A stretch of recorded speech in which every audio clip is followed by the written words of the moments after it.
Isaiah chapter 58 and verse 1. Cry aloud, spare not, lift up thy voice like a trumpet, and show my people their transgressions, and the house of Jacob their sins.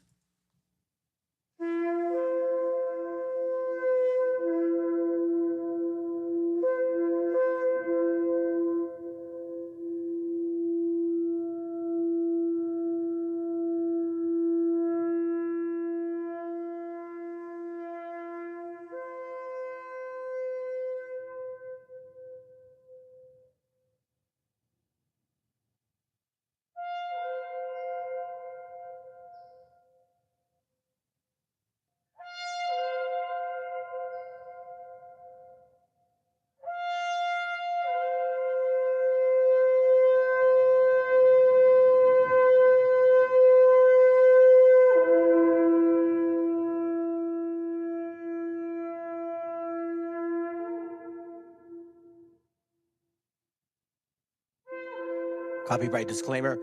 This content does not belong to Bible Chronicles or claim this intellectual property. The content provided today has and always will belong to the content owner. Bible Chronicles does not have any affiliation with the owner of this property. As mentioned, Bible Chronicles did not intend to make use of any material for the purpose of harvesting gain. However, Title 17 of United States copyright law states material and use can only be done when it's for theological or general educational purposes, and thus Bible Chronicles believes that this principal material falls under fair use, which honors protection under Section 107 of the same U.S. copyright law.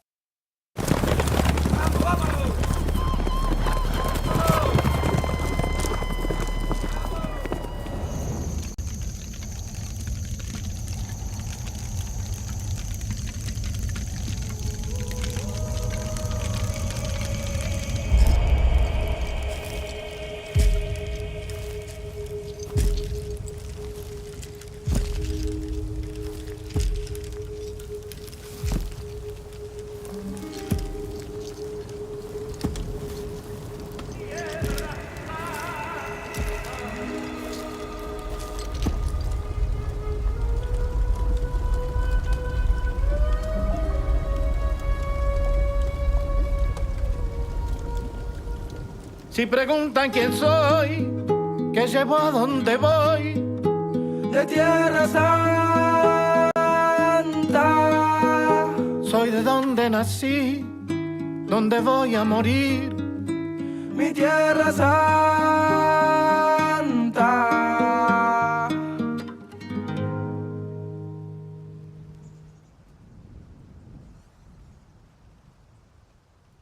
Hey. Yo soy la tierra, la sangre, los sueños, las ganas, el hambre, la luz en los ojos de mi santa madre. Hecho de barro, de rama, de viento, de hueche de carne, el sol cae en mi brazo por la tarde. Si preguntan quién soy mi tierra, curtida de gobierno, de estafa, de guerra. Soy el hornero mostrando la sala, la vida, la muerte, la pluma y la bala. La soledad del rico, el sueño del pobre. La verdad es que el gobierno no se esconde. Las huellas perdidas, el cuándo y el dónde. Ninguna dictadura va a poder borrar mi nombre. Porque al futuro vengo de Tierra Santa. Latinoamericano llora, canta.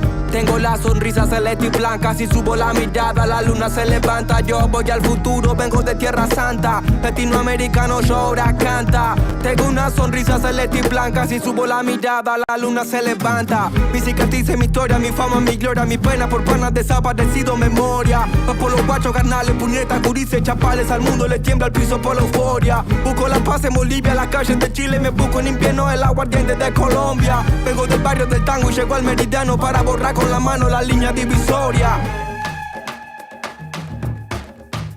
Si preguntan quién soy, qué llevo, a dónde voy, soy de Tierra Santa. Soy de donde nací, donde voy a morir, mi Tierra Santa. Si preguntan quién soy, qué llevo, a dónde voy, soy de Tierra Santa. Soy de donde nací, donde voy a morir, mi Tierra Santa.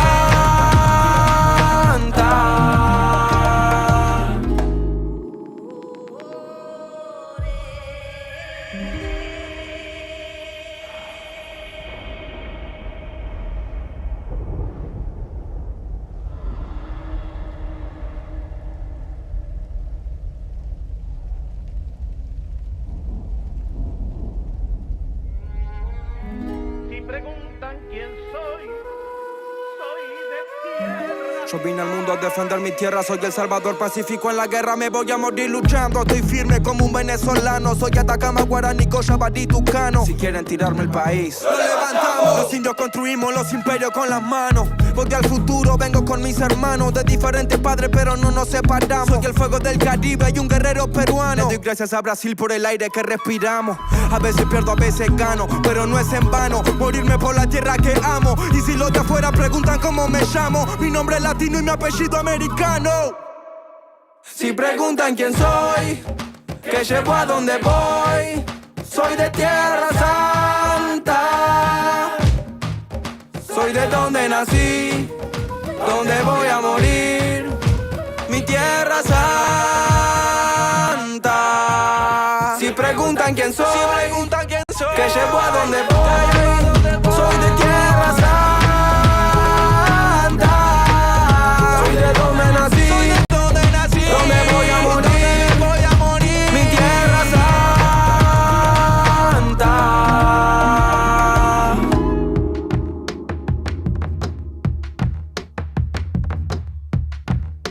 Mis cicatrices, mi historia, mi fama, mi gloria, mi pena por panas desaparecidos, memoria.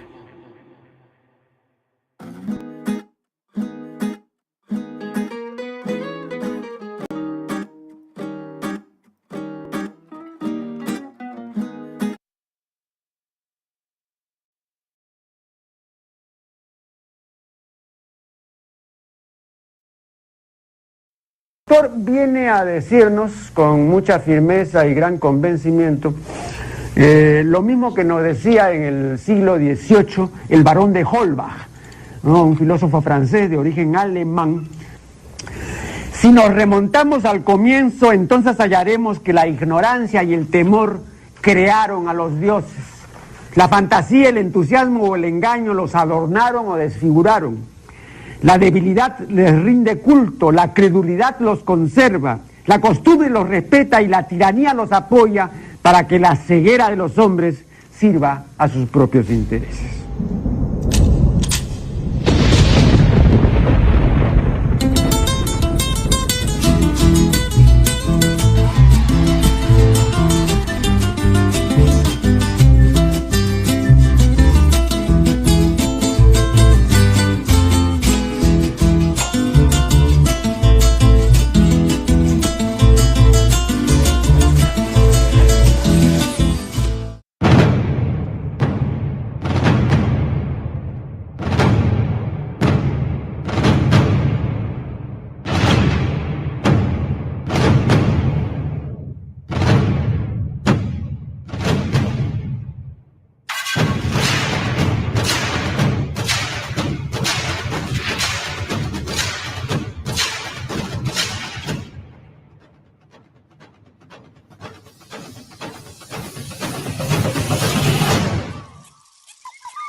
All right, here we go.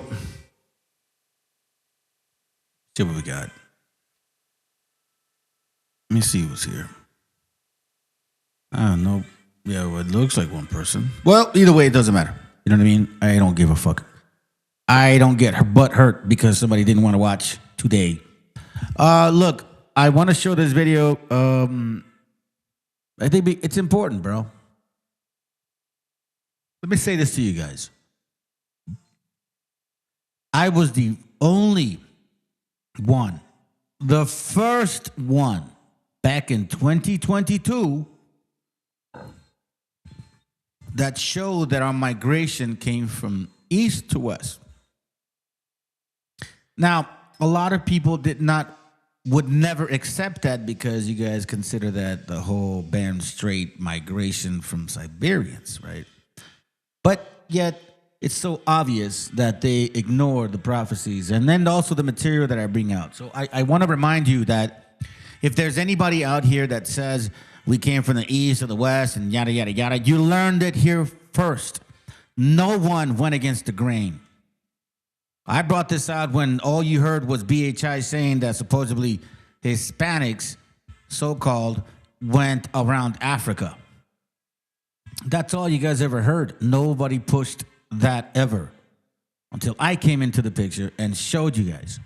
If there's anybody out there claiming that I didn't bring some shit out, well, I beg to differ. So once again, let me see the topic once more so we can all be on the same page. You heard it here first. We came from the east. No one else was bringing this out. I was the first one. You understand that? That doesn't make me any better. I'm just trying to show you guys how some people will actually magnify individuals. Yo, listen, all of us came out of Christianity. What the fuck are you talking about? The Zadokites didn't fall off. Bro, he was a Christmas Christian too. Shit. Let's go. Who are you? All right, hold on. Let me do this real quick. I'll wait a little bit, maybe another minute or so, and then I'm going to start. I don't know who's there. I'll wait a little bit, maybe another. So, and then I'm going to start. I don't know who's there. Okay, perfect. All right, so let's see. All right, so nobody's still here. Well, I'm going to start anyways, man, so you guys can actually watch it. All right, so here we go. The class, first of all, shalom, family. Lord willing, y'all are doing well, okay? I know that I've been kind of getting on board and then, doing a lot of classes recently. It's been upon my spirit. This one in particular, I want to touch on Arsarith and then the second Esdras, chapter 13, verse 40 and through 45, okay? So let's get to it. The topic is Arsarith. Okay, so now I'm gonna read the scripture. I'm gonna go all the way through 45, and then I'm gonna play a video of some just random individual. Okay, and this is what they had to say about what this means, and this is why that One West doctrine was so confusing and putting our people in that particular type of state of confusion because they were just it made no sense. All right, so let me go ahead and read this first, and then we'll go from there. All right, Second Ezra, chapter 13, verse 40, it says, "Those are the 10 tribes which were carried away prisoners out of their own land in the time of Hosea the king, whom Salmanassar the king of Assyria led away captive. And he carried them over the waters, and so they into another land. But they took this counsel among themselves that they would leave the multitude of the heathen and go forth into a further country where never mankind dwelt, that they might there keep their statutes which they never kept in their own land. And they entered into the Euphrates by the narrow place of the river, for the Most High then showed signs for them and held still the flood till they passed over. For through that country was a great way to go, namely a year and a half, and the same region is called Arsarith." Okay, so the same region is called Arsarith. Now, I'm gonna put a video on right now, so you guys can see what some of I don't know what you call them, I guess non-believers maybe. Okay, watch this.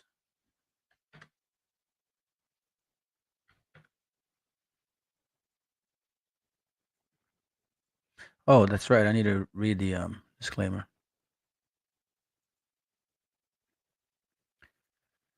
All right, here's the disclaimer. Oh, hold on, let me pause it. Here's the disclaimer, okay?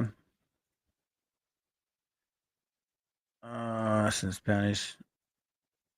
Here's the English one. Okay, perfect. All right, here we go. It says here, the content, the copyright disclaimer, this content does not belong to Bible Chronicles, nor does Bible Chronicles claim this intellectual property. The content provided today has and always will belong to the content owner. Bible Chronicles does not have any affiliation with the owner of this property. As mentioned, Bible Chronicles does not intend to make use of any material for the purpose of harvesting gain. However, Title 17 of United States copyright law states material in use can only be done when it's for theological or general educational purposes. And thus, Bible Chronicles believes that this principle of material falls under fair use, which honors protection under Section 107 of the same U.S. copyright law. Okay. All right. So then now I read that. So check this out. Look what this guy has to say. I'm gonna let it play, all right? And then it's only 4 minutes, so let's hear it out.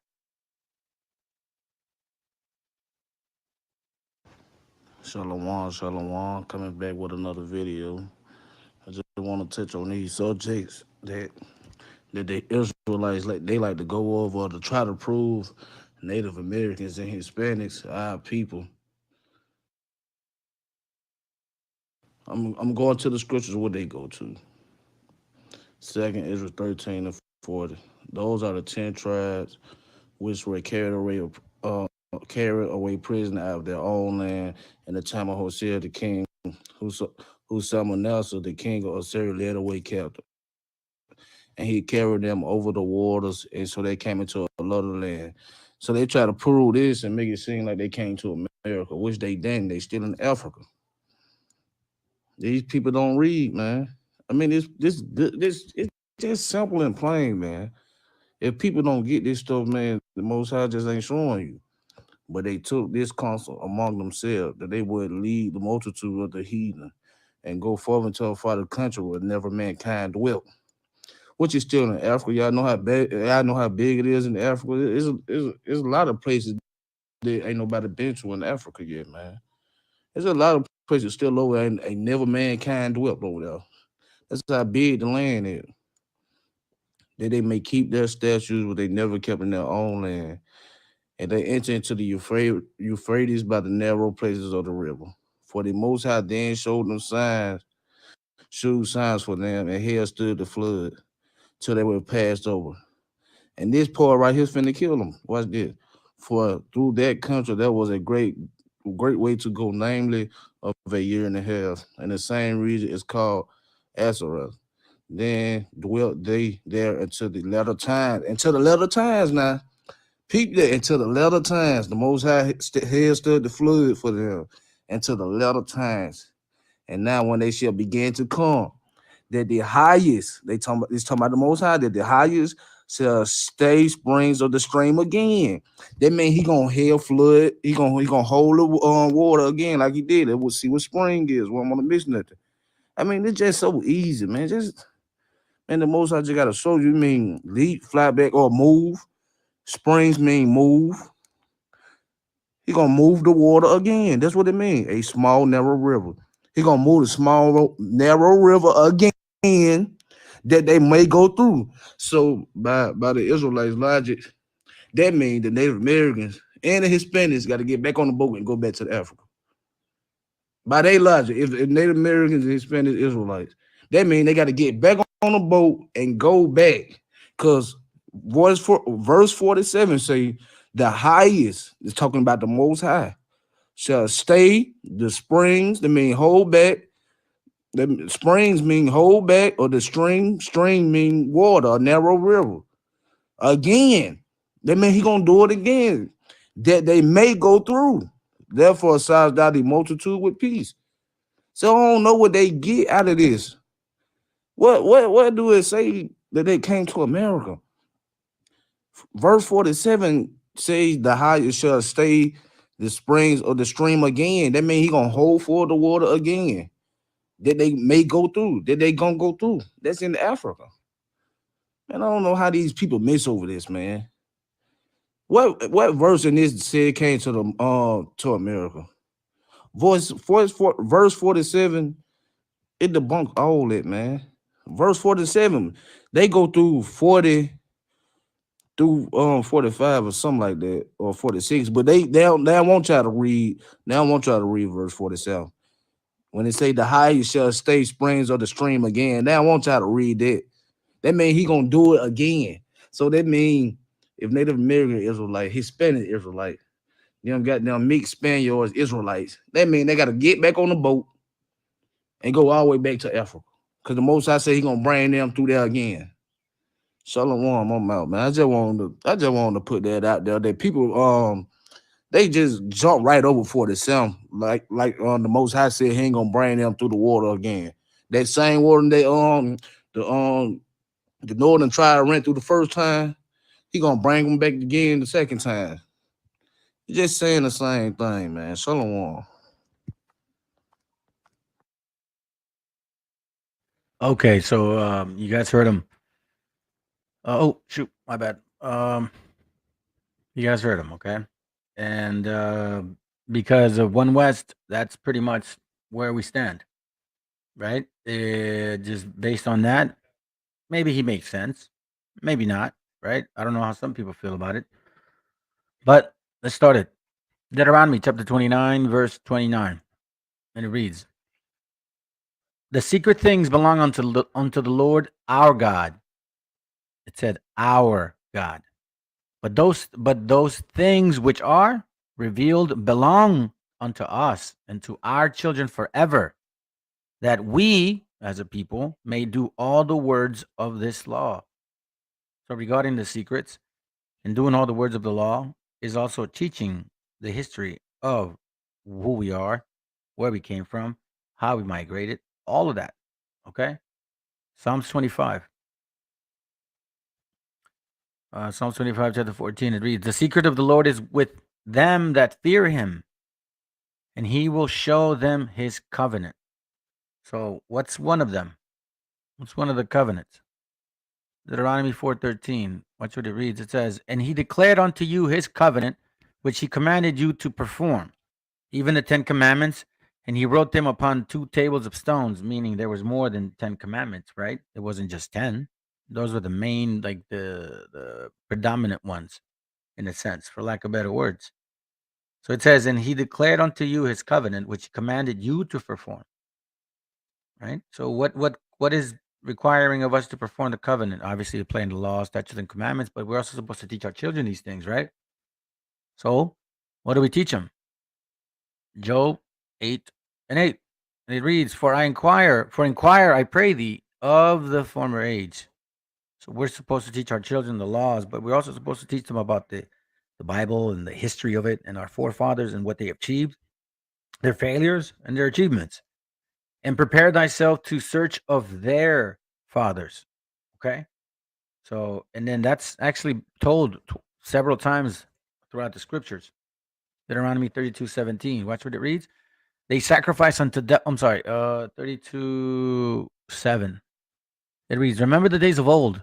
Consider the years of my many generations." Remember that, okay? "Ask thy fathers, and he will show thee, thy elders, and they will tell thee." Well, if we keep doing that, that means we were already keeping the laws. So as of right now, we need to go back into our forefathers and find out more about them. What exactly is this mean, right? Especially this topic of like just the second Esdras, right? So now let's go to Amos. I'm going quick because I want to make sure I do this class quick, okay? Because I was earlier online. Amos 7:11, and it reads, "For thus Amos saith, Jeroboam shall die by the sword." Wait, is this what I'm looking for? Oh yeah. "For thus Amos saith, Jeroboam shall die by the sword, and Israel shall surely be led away captive out of their own land." Okay, so now we see in Amos that prophesying in regards to, or that we were going to be taken out of our own land, meaning the 12 tribes, right? So now here's where we start seeing what happened. So let me kind of run it by real quick, so at least we can get to the point of Arsareth, because this topic is pretty standard and pretty simple. Okay, I'm going to show you guys some maps, and then you guys pretty much discern it and study it yourselves as well. Here's where it starts. 2 Kings chapter 17, verse 5. It reads, "Then the king of Assyria came up throughout all the land and went up to Samaria and began and besieged it 3 years. In the 9th year of Hosea, the king of Assyria took Samaria and carried Israel away into Syria and placed them in Halah and in the harbor by the river of Gazan in the cities of the Medes." Okay. Now that's over there about like Persia Medes, like further in. So let's check it out. Look, the city of the Medes, right? City of Medes. City of Medes location.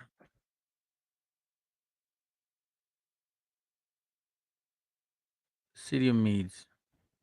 Let's see. Where's the city of Medes? Empire. Oh, yellow. All of this, I'm sorry, I didn't even see it. So all of this is yellow, the Medes. Okay. Then the king of Assyria came up throughout all the land and went up into Samaria and besieged it 3 years. And in the 9th year of Hosea, the king of Assyria took Samaria and carried Israel away into Assyria and placed them in Halah. Okay, well, we don't see Halah here. Let's see what we can. Where is Halah in the Bible?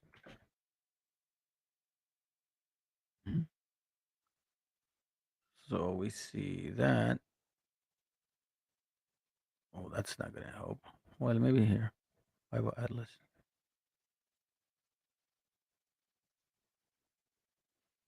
Halah.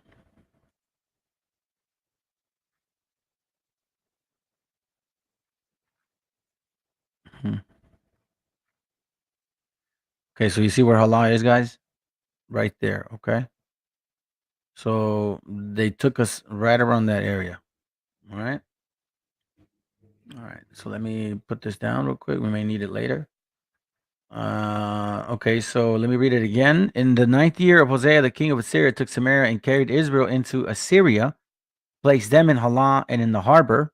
Okay, we saw that, right? Watch this. It says Halah in the harbor, right? See? Halah in the harbor, map area. Okay, harbor river. So around this area here. Okay. All right. So now let's go to 2nd Chronicles 6:36. And then verse 22, and it reads, now in the 1st year of Cyrus, king of Persia, this is after the Assyrians. The Persians then took over and conquered the Assyrians, or, beat them, right? That the word of the Lord spoke by the mouth of Jeremiah might be accomplished. The Lord stirred up the spirit of Cyrus, king of Persia, that he made a proclamation throughout all his kingdom and put it also in writing and saying, thus says Cyrus, king of Persia, all the kingdoms of the earth had the Lord God of heaven given me, and he had charged me to build him a house, Jerusalem, which is in Judah, who is there among you of all people. The Lord, that his God be with him, let him go up. Now remember, keep in mind that Cyrus was a Zoroastrian. So why would the Most High stir up his spirit? And why would he believe it? That's a hell of a question. I mean, honestly, right? What does that mean? Let me give you guys something real quick. I have a book called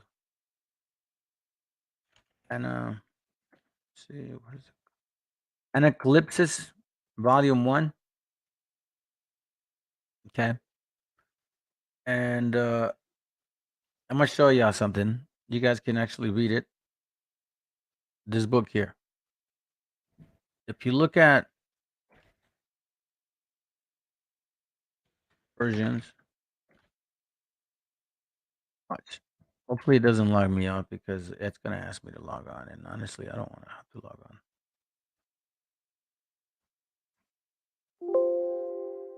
All right. So anyhow, in this book, you guys can read it. Okay. It shows and shares that Cyrus was a relative of Abraham.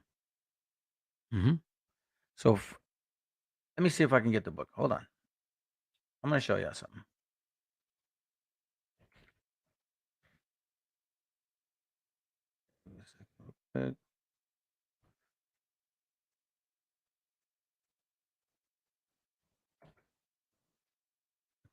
Real quick here. A second, guys. Give me a second. I'm going to .org. Maybe I could get it here. Okay, here we go. Yep, there it goes right here. Okay, so let me go and do this one. All right, watch this. Versions. It's going to say it a lot. Now, I'm not trying to segue from the topic. I just want to make sure that you guys understand that there was a lot going on in that time, and a lot of the I guess you could say a lot of the migrations, tribes, they were pretty much, somewhat relatives. Now you also had obviously Ishmael and Elam in that area, but watch this. Virgin villagers are described. Let me see here. Let's see right here. No, this isn't it.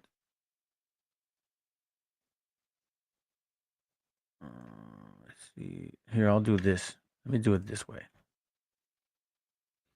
Hey, bro. See, all of this mattered, guys. That's what I'm showing y'all. All of this mattered. Obviously, the Most High. There's a reason nobody was able to ever answer me. Why did God go give Cyrus, put it in his spirit? Like, why? If he wasn't an Israelite, okay? But no one was able to answer me that question. So obviously, I had to, answer my questions, because there was really nobody available to answer them, and even if there was, they weren't able to. And this is what I found.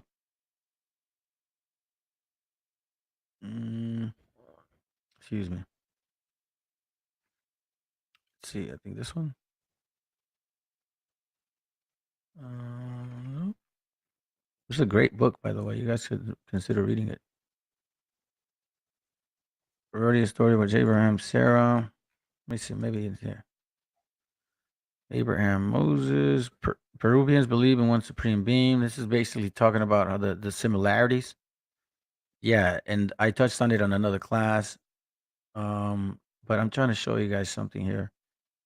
Where are you? Where are you? Okay, no, that's not it. Oh, here goes. All right, here goes. We know that the religion of the Magi did become corrupted, and it was reformed before the time of Cyrus and Daniel by a man called Zoroaster or Abraham Zoroaster. Okay, so now what these guys are saying is that the Persians, look, there seems no doubt that this king and priest was the religion of the Persians, of Brahma, of Mithra, and of Abram, as professed at this time. Okay. Now it says here, let me see this one. Where are you? Still calling it Ishka was the name of both Sarah and his wife. Jesus. No. Anyways, look, guys, honestly, if you guys can really look through this book, and it's going to show you, it's going to say that these guys, the Persians, they know that they come from Abraham. Okay. So I'm trying to look for the page, and it's going to be a while because honestly, it's a lot of pages, and I wasn't thinking of showing this. Let's see, maybe here. Okay, maybe not here. Let's try this one. This the last one. If not, I'm gonna move on. The whole of the Jews were circumcised because they were said to have been a priestly nation, and if the history of Abraham can be believed, the Jews, probably so called, were all descendants of the Chaldean Brahmin, and of 318 persons said to be bred in his own house. That's weird. And who probably constituted the whole tribe or high caste tribe who had come with him from India. I mean, look through the book, guys, honestly, and you're gonna find out that the Persians know that they come from them. Okay, so now we've got at least one answer in regards to why in the world did God choose Cyrus to free the Israelites. Okay, well, it was all prophetic, obviously. So now let's go to verse 23. I think I read it. I'll read it again. Does say, yeah, I did. No, let me read it. Thus say Cyrus, king of Persia, all the kingdoms of the earth had the Lord God of heaven given me. You see that?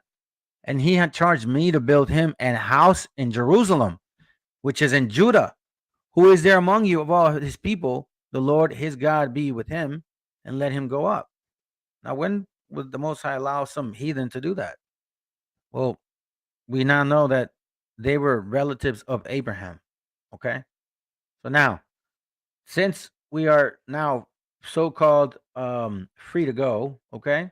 Let me go to First Ezra just to show you and confirm It says here, now is the first year of Cyrus, king of Persia, that the word of the Lord by the mouth of Jeremiah might be fulfilled. The Lord stirred up the spirit of Cyrus, king of Persia, that he made a proclamation throughout all his kingdom and put it also in writing, saying, thus says Cyrus, king of Persia, the Lord God of heaven had given me all the kingdoms of the earth, and he had charged me to build him a house at Jerusalem, which is in Judah. Okay? So now it says, who is there among you of all his people? His God be with him, and let him go up to Jerusalem, which is in Judah, and build house of the Lord. Go out to the Lord of Israel. He is the God. Wow. Which is in Jerusalem. Remember, this guy was a Zoroastrian, right? And whosoever remaineth in any place where he sojourned, let the men of his place help him with silver and with gold and with goods and with beasts, besides the free will offerings for the house of the God that is in Jerusalem. Okay? So now we see that Cyrus allowed them to go. Something moved Cyrus' spirit, but it seems like Cyrus was related to Abraham. Okay? So now let's go to 2nd Esdras, chapter 13. Okay, verse 40. And it reads, those are the 10 tribes who were carried away prisoners out of their own land in the time of Hosea the king, whom Salmanassar, king of Assyria, led away captive, and he carried them over the waters, and so they came into another land. Okay, so now let me show you a map real quick. Show you the map. Where is it? The world. I think it's this one.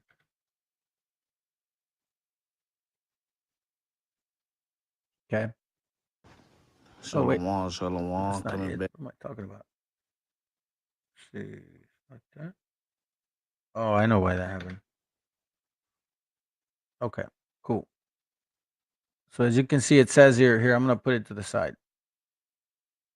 It says, verse 41, verse 40, those are the 10 tribes which were carried away prisoners out of their own land in the time of Hosea the king, whom Salmanassar, the king of Assyria, led away captive, and he carried them over the waters, and so they came into another land. Okay? Now, I'm going to stop right there, because it says, but they took his counsel. So he took them into another land where? We found out when. We found out where. He took them somewhere around there, right? This is an old map, and I'm going to show you. I'm going to use this map too. Oh, please don't tell me you're going to freeze on me. Okay, cool. Sorry, guys. It's a little tricky map. I got to move very slow. Okay.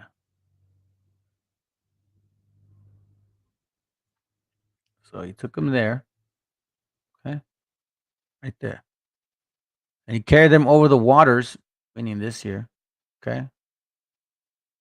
And so they came into another land. Okay. Excuse me, guys. Sorry. It's a little difficult. I just want to make sure that we get the good view. All right. So now they're over here. They're right here. Okay. Try to, how do I flip it up? Okay. It's a little difficult, man, but I'm trying to figure it out. All right. So they're right there. And here's the Euphrates. Okay.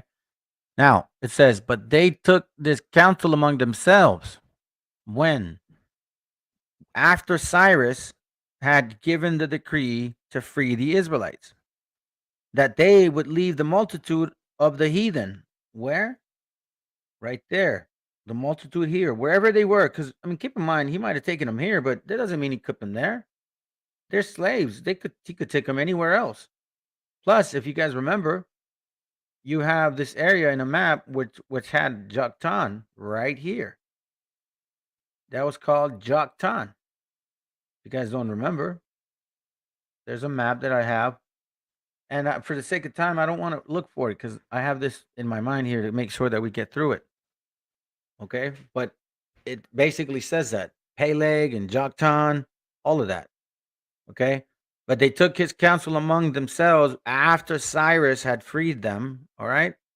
That they would leave the multitude of the heathen and go forth into a further country where never mankind dwelt. So now they're right here. Okay. Persia was ruling. Here, I'll show you guys. Persia. Empire.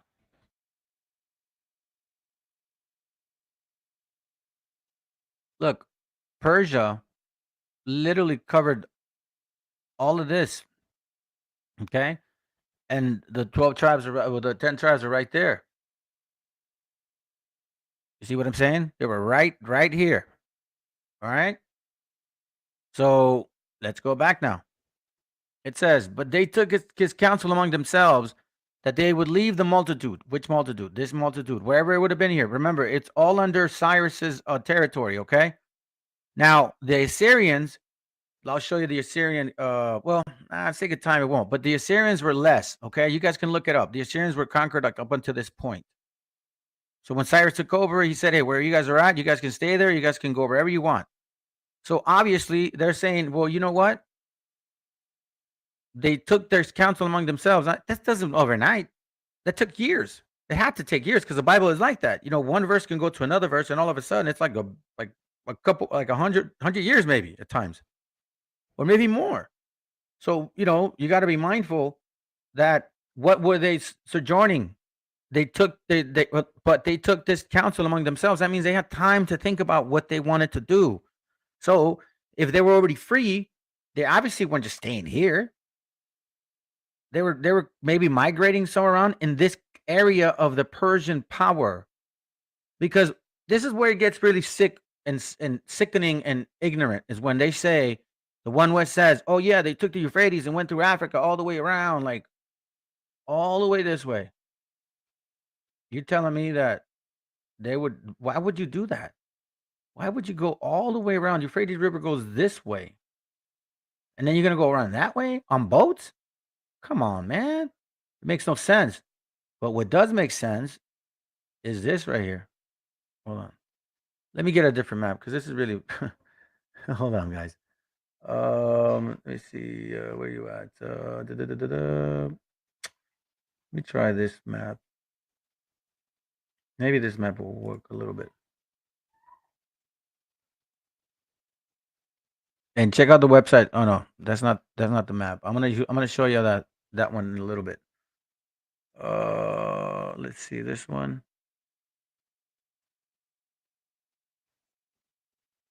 No, I'm gonna show you that one a little bit too. Well, let me just get that one because honestly, I'm gonna waste time looking for another example.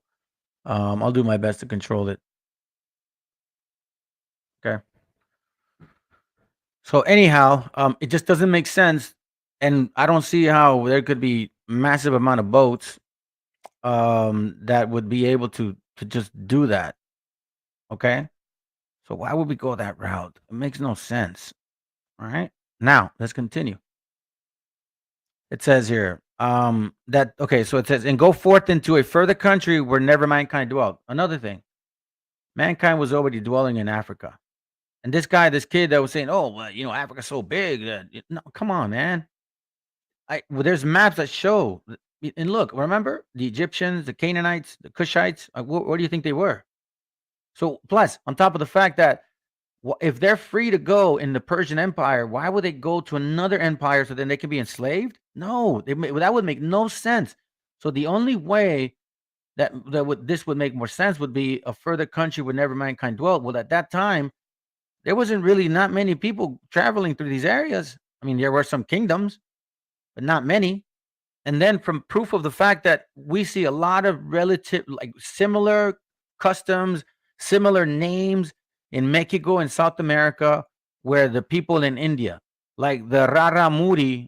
Oh, here, I'll show you guys in case you guys haven't seen it. This is a trip. Now, I'm not saying, all I'm saying is we traveled through there. So it makes sense that we would have gone that way. Watch this.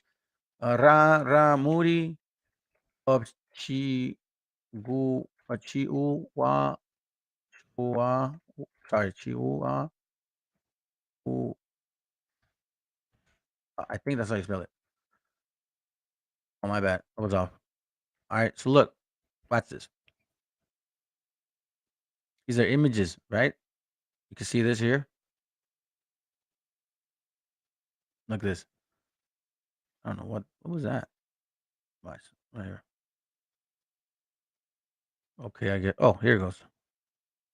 See, this is the Raramuri of Chihuahua. Well, watch this. The Ramuri of Chihuahua. Look at that. Boom. The Raramuri of Chihuahua, the Ramuri of Chihuahua.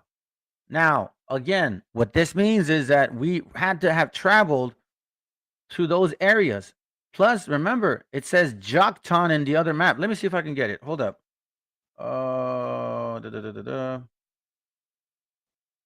Map.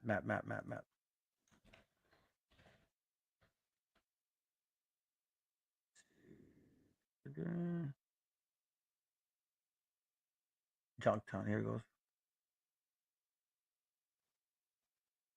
Okay, this is more of a newer map. And you see it says here Joktan, Jokton, like Yucatan, Arfashad, Persia, Elam. You see? This was their kingdom. All of this was their kingdom. Okay? So the 10 tribes have more likely gone this way for security purposes because of the Persian Empire who understood that they were free. Okay? So obviously, as we were walking through, a good chance that we would have picked up some customs.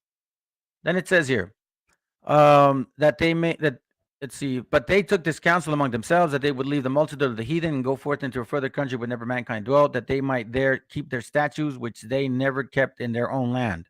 Okay, meaning in Jerusalem, because we're falling off. And they entered into the Euphrates by the narrow place, right? This place here,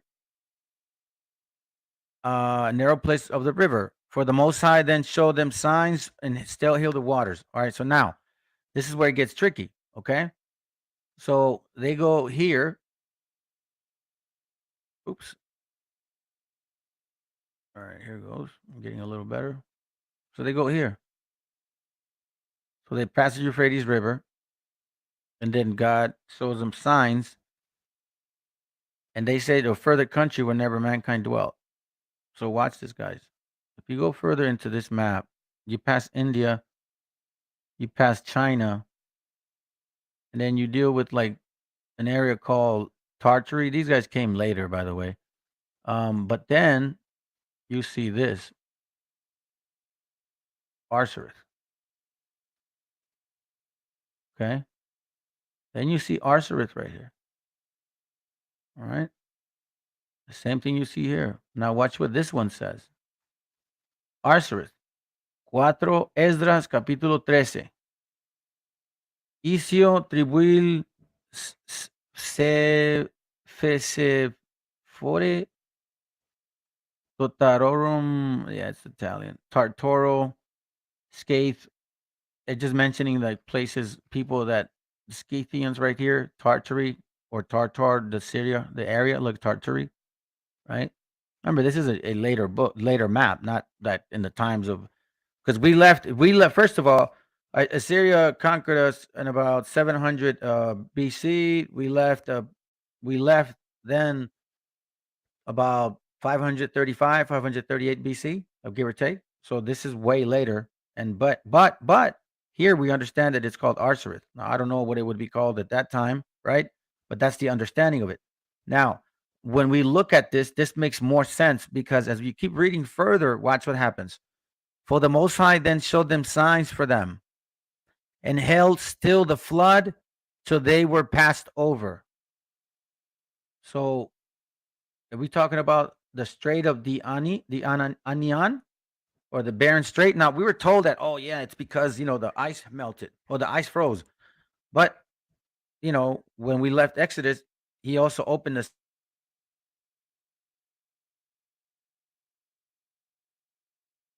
namely a year and a half, and the same region was called Arsareth, same region. So what's a region? Okay, so watch this. I'm going to get my Webster's Dictionary 1828 book. Watch what it says. Region. Region means a tract of land or space of indefinite extent, usually a tract or considerable extent. It is sometimes nearly synonymous with country, sometimes with country. It says the inhabitants of a region or district, right? A part of the body. So it says here, for through that country was a great way to war. I'm sorry, for the Most High then showed them signs for them, and still held the flood till they were passed over. For through that country was a great way to go, namely a year and a half, and the same region, meaning the same section, right, is called Arsareth. So if the entrance of Arsareth is here, and he held the floods for us, then it would only make sense that he would hold the flood for us there. It's about a 50-mile walk. I mean, excuse me, not a 50-mile walk, but it's 50 miles. Okay. Now watch what this says. This is another map, more colorful. Look, it's the same one. 4 Esdras, capítulo 13. Tribus Sephirah, I guess, or Zephyrat, or I don't know what it says, something like that. Totaroru, I don't know what. But look, Strito di Anian. So again, for through that country was a great way to go. Which way? All the way this way. All the way this way. So now he holds the water for us. For through the Most High showed him signs and held still the waters, right? So here he held the waters out. When we were walking, he's showing us the signs. And then it goes, for through that country was a great way to go. Namely, a year and a half in the same region is called Arsareth, because there's a great space to walk through. Right? If Arsareth is here, give me a second.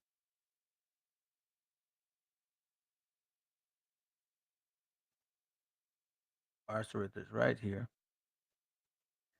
Here's the entrance of Arsareth. So it would make sense, so close, why the Most High would hold still the waters, and why it was a great way to go, namely a year and a half, because you consider the length from here to here, and then all the travel to America, all the way down to where we started migrating, mostly here. Okay, and here's why. Verse 46. Then dwelt they there until the latter times, and now when they shall begin to come. Whoa, let me read it again. Then dwelt they there until the latter time, and now when they shall begin to come. Watch this. Okay. The highest shall stay the springs, meaning hold the waters of the stream again, that they may go through. Therefore sawest thou the multitude of peace. So the only way that this scripture makes sense for us is, first of all, you got to understand Arsareth is here. So we could not have gone first. And okay, so Arsareth is here. All right. He held the waters, and then he held the waters again. Now, are we going to go back into our land in this way? I can't call that right now. As far as I know, the Messiah is going to return. Right? That's something that I can dig into. But as far as my understanding from what we're sharing here right now, that we didn't take no boats around Africa. Okay? That's stupid, because that takes forever to go around. Plus, that region, right? This was conquered by other countries, other people. They would have enslaved our people. Our people aren't dumb. We would have at least made sure not to go that way. If anything, we go this way. Because why? Because no one ever dwelt in these lands. And if they did, very minimal. Plus, we would have protection all the way up to this point. And then we go up here. That is not that far. Now, the great way to go, that's pretty far. So when the Most High holds the waters, that rock right there, if you're going to walk from the top of America, from Alaska, all the way down to South America, that's about a year and a half. Okay? And then on 47, it says, the highest shall stay the springs of the stream again, that they may go through. And you know that it's not, this is not a stream, but it's a river. It's pretty big. It's part of a sea. Okay? So now, let me go to Deuteronomy chapter 33, verse 17. So we can get an idea as to if it's prophetic that we were going to come here in the first place. It is. Look, watch. It says, his glory is like the firstlings of his bullock. and his horns are like the horns of the unicorn. This is the tribe of Ephraim, okay? With them he shall push the people together to the end of the earth. And they are the 10,000 of Ephraim, and they are the thousands of Manasseh. And in Zebulun, he said, rejoice, Zebulun, in thy going out, and Issachar in thy tents. And it shall call the people unto the mountains. There they shall, okay, watch this. And Zebulun, he shall rejoice. Zebulun in thy going out, and Issachar in thy tent. Okay? And they shall call the people unto the mountain. Now, I was shown, I'll show you with you guys, that Zebulun was the Mayas, and Issachar the Aztecs. And the Issachar was when they sacrificed, they would blow the horn, and Zebulun would come and sacrifice with the Aztecs, or the Mayas with the Aztecs. That's how I was told. Okay, as of right now, all I'm showing you is that the 10 tribes, were going to be pushed to the end of the earth. Okay, now Deuteronomy 6 and 8. Watch what it reads. Deuteronomy 6 and 8, and it says, and thou shalt bind them for a sign upon thine hand. And no, that's not it. Revelation. What am I talking about? My God. Sorry, guys. Revelations 6:8. It says, and I looked, and behold, a pale horse, and his name that sat on him was Death, and hell followed with him. And power was given unto them over the 4 parts of the earth, the 4th part of the earth, to kill with a sword, and with hunger, and with death, and with the beast of the earth. Okay? Now, why am I bringing this up? Watch this. This is from a book called Geography Rectified. Give me a second. Watch what it reads right here.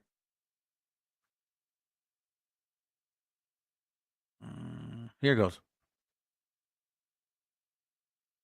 America is the 4th part. Watch this. According to the greater integrating parts thereof, the ancient divided the whole earth into 3 great parts: Europe, Africa, Asia, and Africa, to which now added a 4th, America. Again, a 4th or 4th part, like Revelation. It says, I'm just going to get to the point. And it was given power, and it was given unto them. Oh, I'm sorry. And power was given unto them over the 4th part of the earth to kill with swords, and with hunger, and with death. Did they not come from the end of the earth and kill us with the sword? Did they not take away our resources, and now we're being in hunger? Are people dying at the border? Are people dying here too? Our people are poor. So-called illegal immigrants, they can barely make it. They're not getting paid that well. A lot of people pay them less because they know they're not quote legal. And with the beast of the earth, what is that?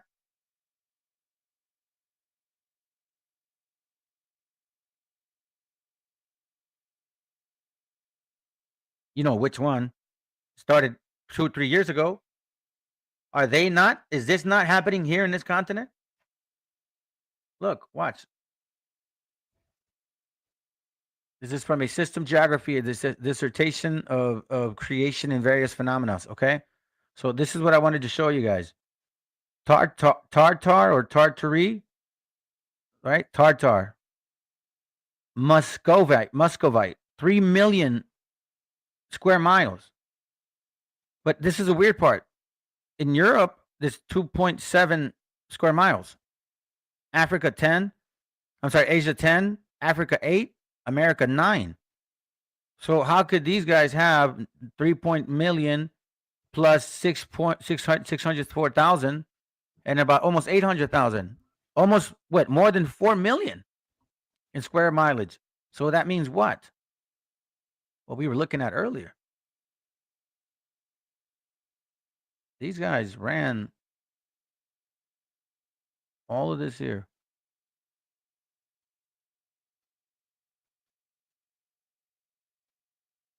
Tartary.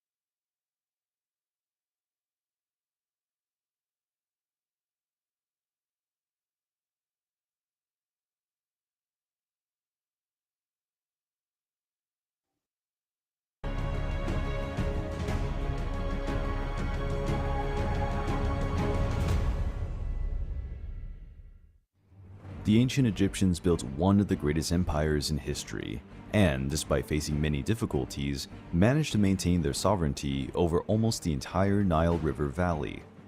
But Africa has always been a gigantic continent, inhabited by many different peoples. Some wanted to conquer the fertile lands of Egypt. Kingdoms and tribes with origins in Libya, Syria, and Turkey were constantly fighting against Egypt. But there were a people whose tenacity and courage frightened even the powerful Egyptians. The Nubians were an African people. Now, I want to point out this map, okay? Remember this map, what he's talking about. See, you see Egypt, you see Nubia, right? You see this river. Okay, let's continue. Who lived in the Nubia region in Thank you, brother. today's Sudan. The Nubian people have been living in that region for a long time. By 3100 BC, there would be Nubian villages along the River Nile. 3100 BC, okay? Let's go. During much of their history, the Nubians did not develop any writing. All right, and again, I'm not here to argue imagery, but you guys can tell for yourselves. You decide who those people are. All right, let's go. Because I don't think these guys are Egyptians. Not these guys right now. All right, let's go. Much of what we know about them is in the records left by the And this is, he said, about 300 BC, if I'm not mistaken, or a little bit way before that. Let's go. Egyptians. The Nubia was a region rich in gold veins, semi-precious stones, ebony wood, incense, and ivory. This wide range of resources encouraged the Egyptians to invade that region in search of extremely useful raw materials. The Nubians resisted the Egyptian invasions as much as possible. You guys heard that. The Nubians resisted the invasion. So there was battle between them going on at this time. Okay, let's continue. But they were militarily inferior and were progressively pushed south. Due to the various periods of instability in Egypt, the Nubians were able to organize more effective defenses. During periods of peace, Nubians and Egyptians traded and shared different forms of knowledge. During the reign of Pharaoh Thutmose I, the Nubians were part of the Egyptian Empire, but the Nubians were part of the Egyptian Empire. So remember how it says that Egypt was north, Nubia was south, right? Okay, so it was a pretty vast, expansive space, or expansive land, yeah, I know what I mean. Let's go. Dominion quickly collapsed, and the Nubians established a unified kingdom, with Napata as its capital. The Nubians thus founded the Kingdom of Kush. See right there? Okay, Kingdom of Kush, Egypt. So we see what's going on here. Let's go. Which would become a respected African power. The term Kushite Kingdom comes from the Egyptians, who called the Nubian Kush. The founder of this new kingdom was a tribal leader named Alara, who became king of all the Nubians. With the Kushite kingdom established, the next step was to ensure its defense and economy. For this, Alara's successors reigned successfully, strengthening the kingdom and expanding their domains. The Kushites began to trade with Egypt through the Nile. They also established contact with the Arab kingdoms such as Nabatea and Sheba. The riches of the Kushites were extremely popular. Their leaders, priests, and even farm animals, like horses, were always embellished with pieces of gold and rubies. Over time, and due to the periods of instability in Egypt, the Kushites started to conquer Egyptian cities, including the city of Thebes. At the height of their power... Okay, so what I'm trying to show here is you can see the relationship between them two. Back and forth, Egypt and Nubia. From my understanding, and it's very clear, it's very unstable, correct? Very unstable. You know what I mean? Okay, just I want to make a point. Now, remember what he said, Nabatea and Sheba. Just don't forget that. I'll touch it later. But I want to show this too as well. Give me a second. Remember, I'm trying to establish something here. I'm not saying I'm an expert of this, not at all. And I'm not trying to change anybody's history. I'm not saying this is our people. All I'm trying to point out is this period of time right here. Okay? So looking at Sati period or Sati period. I don't know how you say it. Excuse me if I get it wrong. When the Assyrians withdrew, this is from metmuseum.org. Okay, right there, the metmuseum.org. Says when the Assyrians withdrew after their final invasion, 664, Egypt was left in the hands of Sati kings, though it was actually only 656 BC. that the Seti ruler Samtik I, or the first, was able to resort control over the southern area of the country. Okay, so now we're just kind of pointing this. I'm just kind of pointing this out, but I want to get to my point here real quick. Here goes. Egypt's new Persian overlords adopted the traditional title of pharaoh, but unlike the Libyans and Nubians before them, they ruled as foreigners rather than Egyptians. For the first time in 2,500 years, a nation, Egypt, was no longer independent. Though recognized as an Egyptian dynasty, Dynasty 27, I'm sorry, the Persians ruled through a resident governor called satrap, helped by local native chiefs. Persian dominated actually benefited Egypt under Darius, who built temples, publics. Okay, so why am I bringing this up? All right, remember, I'm showing you something. Give me a second here, real quick. Wait, is this it? Or is this the same one? Oh no, it's the same one. So as you can see, after Darius took over, that's when Egypt began to what? Grow. So it's telling me that that's when Persia started governing or taking over the area of Egypt. Prior to that, they weren't there yet. All right. So now I'm going to point this out. Oh, sorry. Wrong one. And I'm trying to point this out, fam, because this is around the year 5. Well, when the 10 tribes were carried away, or not only carried away, but when they were basically left. So for about 538 BC, around this time, okay? The Kushite civilization continued several centuries throughout the Satrap, Persian, Ptolemaic, and Roman periods. Okay, so as you can see, where are we at? What am I looking for? Where is it at, man? How come I always lose it when I look for it? Give me a second, family. What am I looking for? Hold on. Just a second. Kingdom of Kush, 26th dynasty. Well, let's see. 52 BC, 34. Okay. All right. Now, I'm going to show you this real quick. Wait. I didn't send it to myself. Give me a second, family. I got a picture to show you guys. I thought I did. I guess I didn't. Yeah, I did. Oh, here goes there. All right. This is from the Conscience Dictionary of Ancient History. Give me a second. And I'm going to show you what it says about Cyrus. Okay. This is from this book, fam.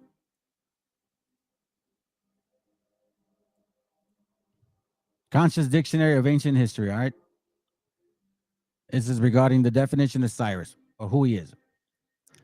It says here, and I hope you guys can see it. Let me make that bigger. It reads, the elder surnamed the great king of Persia, the founder of Persian Empire. According to his own statement in an inscription on the cylinder discovered in the ruins of Babylon, he was the son of Cambyses, the son of Cyrus, the son of Taipis, the son of Achaemenes, I guess. Cyrus overthrew Astyages in 549 BC. Okay. United Media and Persia. Remember that. Transferring the capital from Ecbatana to Susa. Afraid of his growing power, Clovis of Lydia and Nabonidus of Babylon and Amasis of Egypt combined against him. Cyrus overthrew Croesus in 546 BC, making himself master of the coast of Asia Minor. Babylon fell to him in 539 BC without a blow. He was killed in 529 BC while fighting nomads. Then it says the younger second son Darius, the king of Persia, plotted against his brother, the reigning monarch, Artaxerxes Menemon, who forgave him, restoring the Satrap the coast of Asia Minor. But in the spring of 401 BC, he raised an army against Artaxerxes and was killed in the battle of Kuna Shah. The point is, between this time and this time, 546 to 529, so see, King Cyrus, right? We're starting to kind of get a picture here, right? In about 539 BC, Babylon falls to Media-Persia Empire. 529 BC, Egypt falls to the Media-Persian Empire. So technically, the Persian Empire was only in Egypt after we left those lands. Okay? I want you to keep mindful of that. Now, this is important to understand, because in case you guys don't really know history or the way that, wars, are I guess, how people deal with each other with war. It's clear to me that if there's some kind of friction still going on, well, I'd be cautious, especially if I'm not from that region. So now, this region here, this map, all right? Let me see if I can magnify it. You don't need to magnify it. So this is Cyrus Empire, Persia Mede, okay? From all the way up here, India, all across. Now, if you read Josephus, is it Josephus? No. Yeah, I think so. I can't remember which one. But it talks about how much he conquered. Okay, but as you can see, he's still here. All right, keep that in mind. He's still there. I have the map. Why am I looking at it like that? Let's see. Hold on.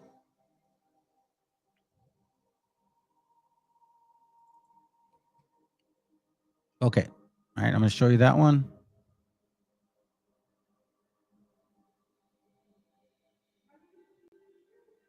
And you guys see the other one. So you see the one before. That used to be when Cyrus was ruling. This is when Darius was ruling. Okay? So when Cyrus was ruling is when we became free. All right? Keep that in mind. Let me close this real quick. I want you guys to keep that in mind. Don't forget the points that I'm bringing. The nations that were ruling or the nations that were against each other at that time. Let me see if this is another picture. Okay, check this out. This was the kingdom of Persia and Persian Medes, the Persian Medes. King Cyrus. Remember, Egypt and the Nubians. At this time, they were still going back and forth with each other. If I'm not mistaken, Nubia was around 600. I think we read it 600 BC, somewhere around that time. Then we went into Egypt. Not that many years from the point that I'm trying to make, because you guys know where I'm going. But before we move forward, I just want to show you some verses, okay? Because I think you guys are starting to see the picture. Hopefully you're following me, because remember, we need to use maps, we need to use history, and especially the Bible, because without it, there's no truth. Anybody could lie to you and give you any kind of history. They tell you enough, you'll believe it. Damn it. Damn it. You guys are Aztecs. We are. But anyhow, Psalm 72:8 says, he shall have dominion also from sea to sea, and from the river unto the ends of the earth, that they that dwell in the wilderness shall bow before him, and his enemies shall lick the, what am I supposed to read? Where am I at? And his enemies shall lick the dust. The kings of Tarshish and of the isles shall bring presents, and the kings of Sheba and shall offer gifts. Now, kings of Sheba and Seba shall offer gifts. Now, why am I bringing this up? Because I told you about these two people, this name, Sheba. And you see, a lot of times people try to say, oh, because of Sheba or Ethiopia. So which one is this one? Is it Sheba Ethiopia or Sheba Africa? Who's going to bring gifts?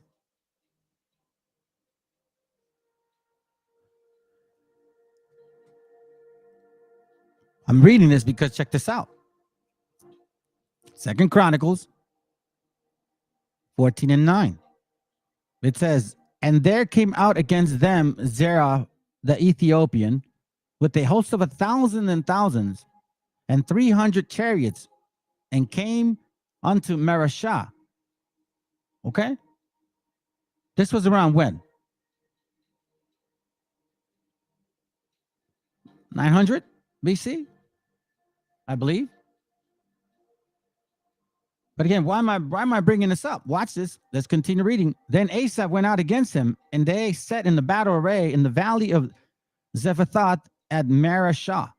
And Asaph cried unto the Lord his God and said, Lord, it is nothing with thee to help, whether with many or with them that have no power. Help us, O Lord our God, for we rest on thee. In thy name we go against this multitude, O Lord. Thou art our God. Let no man prevail against thee. Okay? You guys follow? Let's go to read 13. So Lord smote the Ethiopians before Asa and before Judah. And the Ethiopians fled. And Asa and the people that were there, that were with him, pursued them unto Gerar. And the Ethiopians were overthrown, and they that could not recover themselves, for they were destroyed before the Lord and before his host, and they carried away very much spoils. So we see here that at one point we were also against them too, and they came against us. We're starting to see some clarity here. So much of goodly neighbors, right? They don't seem friendly to me. Verse 14, and they smote all the cities about Gerar, for the fear of the Lord came upon them, and they spoiled all the cities, for there were exceeding much spoils in them. As you can see, they spoiled all the cattle and all that. But they were against us. And you'd have Egypt, Ethiopia, or Nubia, or Africa, however you want to, or Northeast Africa. But we see now that Persia wasn't necessarily friends with them. Now, this is from Geography Rectified, or a description of the world in all its kingdoms, provinces, and countries. As it's a very long name, fam. And I'm only going to bring this up for the purpose of again, I'm trying to establish something here. And it's basically order, right? We do things in decently and in order. It says here on page 5, according to the greater according to the greater integrating parts thereof, the ancients divided the whole earth into 3 great parts: Europe, Asia, and Africa. So now this brings me to the other point that I'm basically trying to make. Why do we have people that want to use the book of our Father only to for a narrative? You see, there's certain people that claim to believe in Jubilees, and they ignore what Jubilees actually says, that they were divided in 3s. Okay? But yet now they want to twist the scriptures